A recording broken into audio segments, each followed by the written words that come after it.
भारत और श्रीलंका से प्याज के बारे में दो अच्छी खबरें आई हैं। अगर इन दोनों को साथ में देखें, तो आने वाले दिनों में दक्षिण एशिया में प्याज का व्यापार आसानी से चलता दिख रहा है। नमस्कार, फॉर्म हिंदी यूट्यूब चैनल में आप सभी किसान भाइयों का स्वागत है। दो बड़ी खबरें खबरी हैं, लेकिन उससे पहले एक छोटी सी विनती। बहुत से किसान भाई वीडियो देखते हैं, पर सब्सक्राइब करना भूल जाते हैं। तो तुरंत काले बटन पर क्लिक करें, सब्सक्राइब करें और बेल आइकॉन दबाएं, ताकि हर जानकारी समय पर आपको मिल सके। कमेंट जरूर करें और वीडियो पसंद आए तो शेयर भी करें। अब खबरों पर आते हैं। पहली खबर भारत के प्याज निर्यात से जुड़ी है। इस साल भारत का प्याज निर्यात 11,50,000 मीट्रिक टन का रिकॉर्ड पार कर सकता है। पिछले साल चुनाव और कम उपज की वजह से सरकार ने निर्यात पर रोक लगा दी थी। 40% टैक्स भी लगा दिया था। लेकिन इस साल जैसे ही नई रब्बी वाली प्याज बाजार में आई, सरकार ने निर्यात पर लगी सारी पाबंदियां हटा दी और टैक्स भी खत्म कर दिया। इसका सीधा फायदा यह हुआ कि पिछले साल जुलाई तक जहां सिर्फ 2,87,000 मीट्रिक टन प्याज भेजी गई थी, इस साल ये आंकड़ा 6 से 7 लाख मीट्रिक टन तक पहुंच गया है। विशेषज्ञों का कहना है कि इस बार भारत का निर्यात पहले से ज्यादा रहेगा और नया रिकॉर्ड बन सकता है। क्यों? क्योंकि मध्य पूर्व, दक्षिण एशिया और कई देशों में भारत की रब्बी वाली प्याज की मांग बहुत है।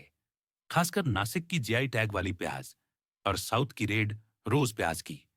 रंग, स्वाद, भंडारण क्षमता और क्वालिटी के कारण इनकी डिमांड हमेशा रहती है।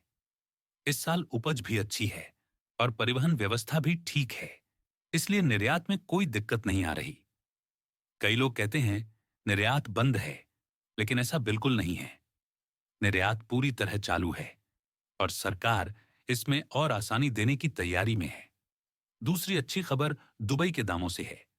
दिवाली के बाद दाम बढ़े, फिर गिरे, लेकिन अब फिर से सुधर कर 2 से सवा 2 दिरहम तक पहुंच गए हैं। इससे किसानों को अच्छा सपोर्ट मिलेगा। अब बात श्रीलंका की बड़ी खबर की। श्रीलंका सरकार ने प्याज और आलू के लिए करीब 3.2 मिलियन डॉलर यानी लगभग सवा 3 मिलियन डॉलर का बजट जारी किया है। उनके मंत्री वसंता समर सिंघे ने संसद में कहा कि यह पैसा सरकारी खरीद, भंडारण और बाजार को स्थिर रखने में इस्तेमाल होगा।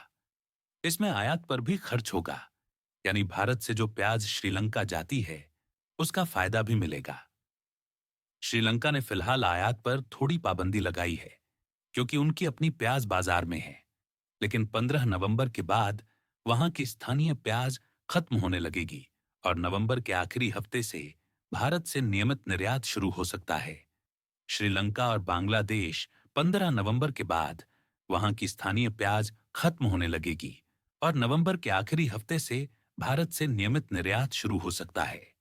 श्रीलंका और बांग्लादेश जैसे देश अपने किसानों को अच्छा सपोर्ट देते हैं, ताकि बाजार स्थिर रहे और किसानों को सही दाम मिले। इससे भंडारण की सुविधा बढ़ेगी और खेती को बढ़ावा मिलेगा। तो दोनों खबरों का निचोड़ ये है, भारत में निर्यात बढ़ रहा है और श्रीलंका भी प्याज आयात और भंडारण के लिए तैयारी कर रहा है। इसका सीधा मतलब ये है कि आने वाले समय में प्याज का व्यापार और भी मजबूत होगा।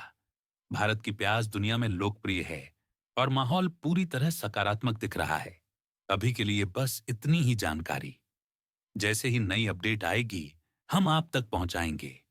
चैनल पर नए हैं तो सब्सक्राइब करना ना भूलें। आपका कमेंट स्वागत योग्य है। धन्यवाद।